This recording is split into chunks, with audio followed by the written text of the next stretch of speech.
First, it shows that the government is pursuing the people behind the bombers.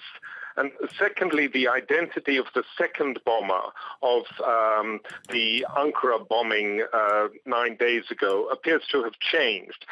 Turkey suffered 3 bomb attacks of public meetings in 5 months.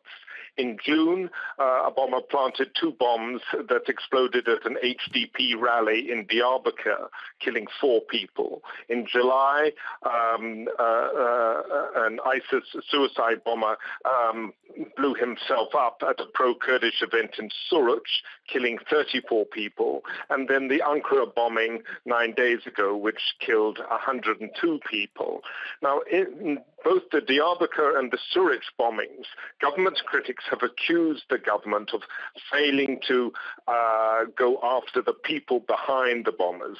The police managed to identify the bombers, but it didn't arrest anybody above them. It appears also that with all 3 of these bombings were carried out by the Islamic State group, and that the Islamic State appears to have been bombing the Kurds or Kurdish events in Turkey to take revenge for the Syrian Kurds' success in driving back ISIS forces in northern Syria.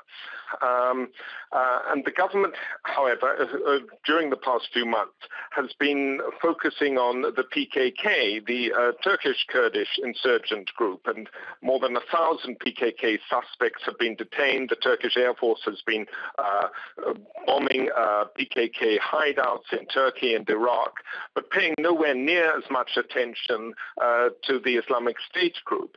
Now, according to today's edition of Milliyet, a pro-government paper whose police correspondent has very good sources in the police, one of the 4 men charged last night is the man who guided the Ankara bombers. And the identity of the second Ankara suicide bomber is not Ömer Deniz Dündar, the name I gave you last week, but that of a foreigner who entered Turkey from Syria and who hasn't been identified yet.